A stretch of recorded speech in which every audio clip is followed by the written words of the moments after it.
relator da reforma da Previdência, deputado Arthur Maia, do PPS da Bahia, confirmou hoje mais mudanças na proposta. Entre os destaques está a redução da idade mínima de aposentadoria das mulheres de 65 anos para 62. Sobre este assunto, nós conversamos agora com um advogado especialista em direito previdenciário, Dayson Portanova. E você que assiste na faixa das 6 horas da tarde, pode participar pelo WhatsApp no 99588-2374. Dayson, seja bem-vindo. Obrigado, boa tarde. Mais uma vez, uma honra estar contigo aqui. Bom, agora, pelo menos as mulheres vão se aposentar, vão chegar aos 62 anos, com o tempo de contribuição mais... Se aposentam bem mais cedo agora. Agora 3, né? Imagina, né? 3 anos antes. A gente tem que ser um pouco irônico, porque a gente não acredita no que está acontecendo. No né? que nos oferecem ou nos propõem, né? É. O governo tem recuado, como a gente tem... O que a gente pode discutir é quanto tem recuado, né? Mas o governo tem recuado em alguns pontos da proposta original da reforma da Previdência. O que significa esse movimento do Planalto? Que já em outras questões, como a gente falava em off, a gente não vai discutir porque não somos especialistas, é muito amplo. Mas diversas vezes o governo lança informações, ou pelo menos alguns deputados da base falam, né, a respeito de algumas reformas, a opinião pública reage negativamente e aí o pessoal começa, olha, vamos mexer aqui, vamos aliviar, colar. Isso parece que está acontecendo novamente, né? E veja que a gente tem que ter uma sensibilidade de que o pouco que está sendo mexido na reforma da reforma, ele não está repercutindo como deveria. Por exemplo, nós temos notícia, né, comentávamos em off, que policiais civis e o movimento sindical invadiram o Congresso Nacional em decorrência de não ter mudado nada para eles. As aposentadorias especiais também terão ainda o prejuízo, mesmo com uma norma de transição um pouco mais atenuante, ela não resolve o problema. Então, o grande problema não está na idade mínima, não está no contexto da reforma. Está, sim, na ideia de que reforma se quer. Porque você fazer uma reforma, por exemplo, com a regra originária de estabelecer 49 anos de trabalho para chegar a 100% e agora ser 40%, parece que é uma grande vantagem. Mas você não está garantindo aí a Fórmula 85-95 para quem já tenha tempo, você não está garantindo a possibilidade de uma aposentadoria diferenciada com atividades distintas, você manteve a impossibilidade de conversão do tempo especial em comum para poder se aposentar antecipadamente. Você tem vários elementos que não estão sendo garantidos. Portanto, a reforma, na sua essência, continua retirando direitos com uma cunha muito grande, com a PAC que está recolhendo o direito social, está ainda muito aquém do que se esperava da contra-reforma ou da reforma da reforma. Sim. Por exemplo, se esperava que a aposentadoria por idade não ficasse em 65, 62, ou essa idade de 65, 62, homem e mulher. Se esperava que houvesse uma refração de 60, 58 ou 60, 55. Segundo aspecto, se esperava que não atingisse o servidor público. Vai atingir. A todos os trabalhadores dos regimes próprios, servidor público federal, estadual e municipal, também vai atingir.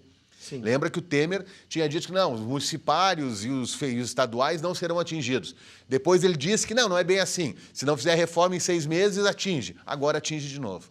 Então, há um certo descontrole, ao menos a pauta, parece que do governo, ela está batendo de acordo com o vento.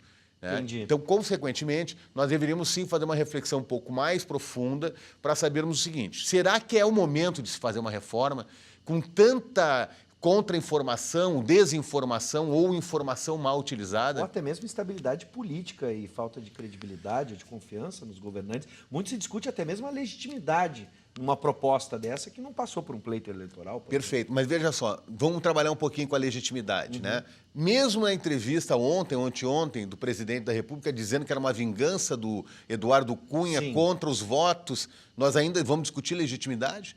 O Supremo Tribunal Federal está legitimando todos os procedimentos que aqui ocorreram, inclusive impeachment. Sim. Então, legitimidade tem.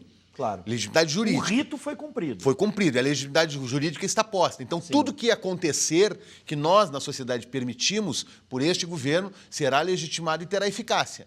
Portanto, amanhã nós não podemos dizer, não era bem isso que eu queria. Sim. Ou nós fazemos realmente uma repactuação e dizemos assim, vamos começar de novo.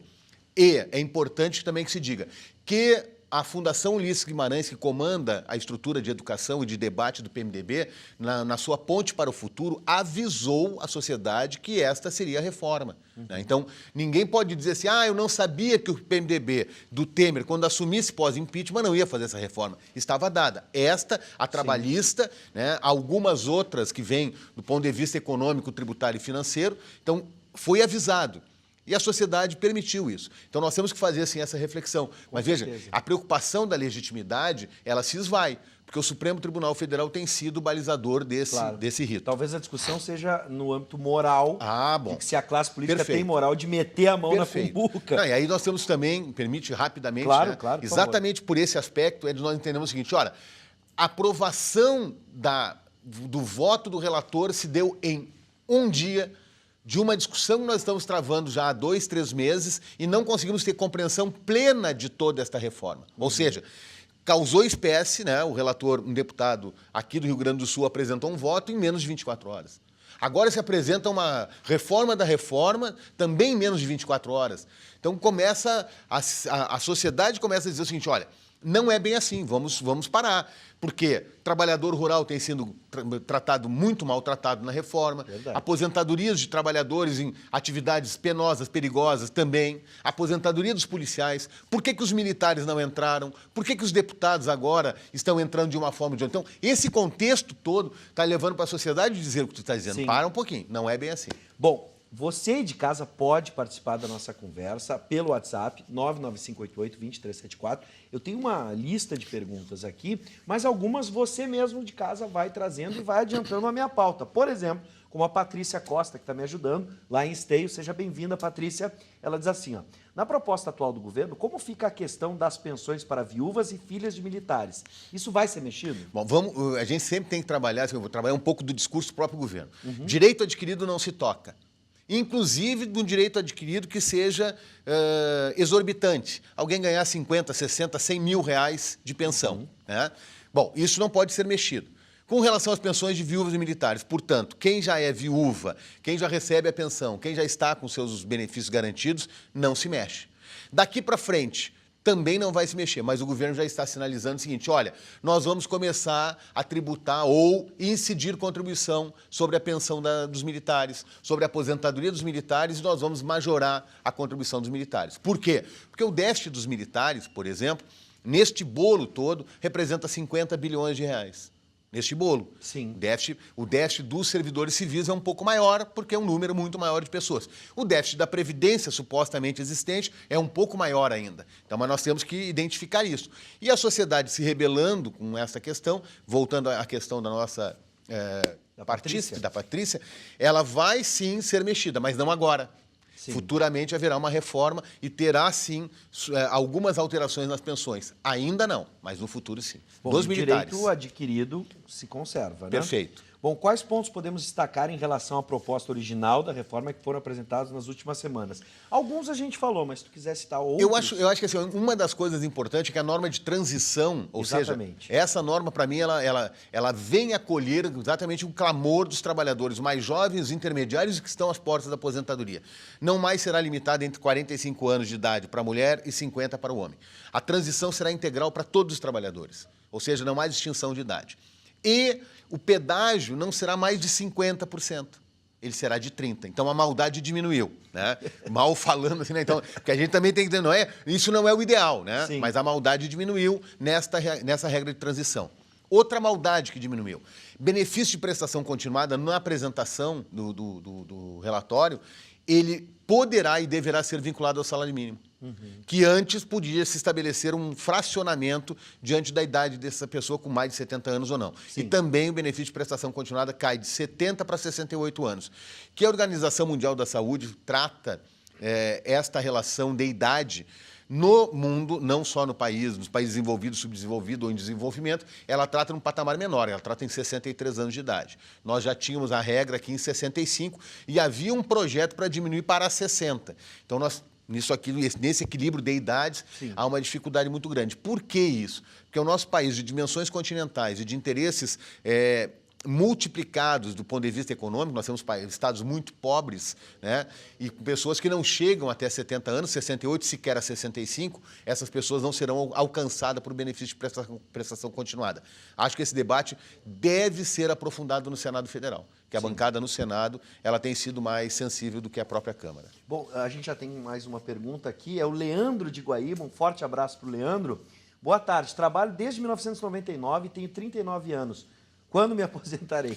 Vamos brincar aqui, 99 até hoje dá 18, né? Eu vou contigo, tá, Leandro? A gente está na mesma faixa aqui. Que nós temos aqui 18 anos de tempo de contribuição, então nós vamos começar a pegar aquela regra de transição. Ele não se aposentaria, né, imediatamente, ele teria 22 anos para se aposentar. Vai agregar 30% nesse período, ele vai ter 7 anos aproximadamente, 22 mais 7 dá 29, daqui a 29 anos ele poderá se aposentar. Se não tiver uma reforma, daqui a 5, 10, 15, 20, 25 ou 29 anos. Vamos ficar nessa por enquanto, tá? Na proposta original da reforma, não seria permitido acumular pensão por morte e aposentadoria. Alguma mudança prevista nesse Também sentido? não. Vai continuar não podendo acumular. O limite agora de acumulação é 2 salários mínimos. Por quê?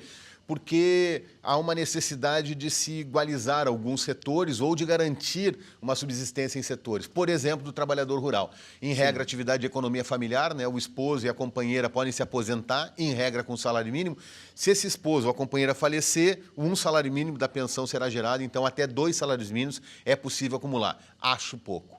A proposta que se discutia, ao menos pelos movimentos sociais, principalmente pelos sindicatos e entidades representativas da sociedade, era que pudesse acumular até o limite do regime geral de previdência. Ou seja, o trabalhador ganha 2.000, a esposa ganha 2.000, se um falecer, geraria a pensão dos 2.000 para o outro, porque o teto é R$ 5.500. Então, até 5.500 haveria essa proteção, que pressupõe-se esta proteção social seria o mínimo existencial, que é o nosso limite de regime geral. Não estamos falando do limite do regime próprio, que seria o ministro do Supremo Tribunal Federal, em torno de R$ 35.000. Então, nós estamos trabalhando nesse patamar. Então, ainda é deficiente esta proteção social. Por quê?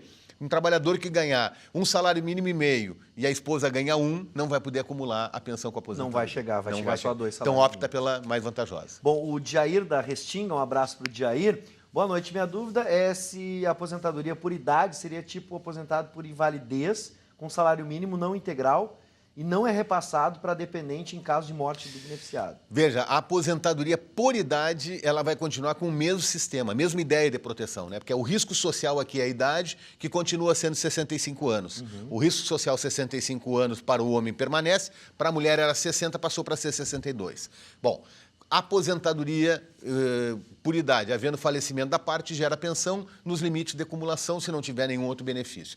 Já a aposentadoria por invalidez é um benefício que tem sido tratado com outro conceito, né? Ele não trabalha mais com a invalidez e doença, ela trabalha com a incapacidade, com a doença decorrente dessa sua incapacidade para o trabalho. Portanto, hoje você pode estar doente, mas capaz para o trabalho, então você não terá o benefício por incapacidade, né? Por exemplo, um professor quebra a perna, ele pode continuar dando aula. Ele está incapaz para outras coisas, mas não para dar aula. Porque ele vai para a aula, se senta e vai ministrar a sua aula. Então, esse conceito na aposentadoria por invalidez também é transformado. Bom, falando nas maldades, né, como tu bem disseste aqui, para contornar as críticas, a gente estava falando, vamos voltar então na questão do tempo de contribuição, tá? Perfeito. O prazo de 49 anos necessários para atingir o valor máximo do benefício. O relator e o governo decidiram então reduzir esse tempo para 40 anos.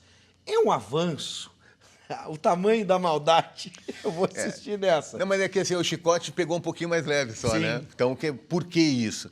Porque eles, ao mesmo tempo que eles reduziram a idade, eles pegaram e modificaram a fórmula de cálculo da média dos benefícios, né? Então, eles dão um pouquinho aqui, mas já tiraram lá. Por quê? Porque, na média, hoje, você utiliza 80% dos maiores salários. Já o governo está dizendo o seguinte, não, agora a média é total. Mas eu te dou os 40 anos, tá? Com 40 anos, em tese, sai com 100%. Por quê? Porque eles escalonaram o tempo de contribuição a partir dos 25 anos, que é o mínimo, hoje é 15, passa para 25, o tempo de contribuição mínimo. E para quem tem 25 anos até 30, você, para esse período a mais de atividade, você ganha 1,5%. Se você tiver entre 30 e 35, você ganha 2% a mais. Quem tiver entre 35 e 40, e aí nos interessa, ganha 2,5%, partindo de 70%. Portanto, para você chegar a 100%, você vai ter que trabalhar de 38 a 39 ou 40 anos. Então, você se obriga a chegar nesse patamar. Mas veja só, é o 100% não da sua última remuneração, mas de todos os salários de julho de 94 para cá. Sim. Antes, nós descartávamos uma parte. 20%, agora você não descarta mais. Então, esta média, a tendência é que seja menor do que era antes. Então, o 100% será menor do que era antes. Bom, veja como é, claro. como é maquiavélico esse desenho. Ô Dyson, o negócio é o seguinte, eu tenho 3 minutos, menos 2 minutos, e tu usaste uma expressão que a gente vai fechar com isso, supostamente o rombo da Previdência. Dá para explicar esse supostamente? Porque alguns analistas ou estudos divergem. Perfeito. Dá para explicar assim, porque nós temos assim, desde 88, se nós falássemos de Previdência e esse rombo antes de 88, estaria correto. Depois de 88, não. Nós temos uma matriz tributária que estabelece 3 orçamentos a serem constituídos pela União. Um deles é o orçamento das autarquias, o outro o orçamento fiscal, que é o da União, e o outro da Seguridade Social. Esse da Seguridade Social envolve uma gama de contribuições que a Constituição estabeleceu e ela hoje ainda é superavitária.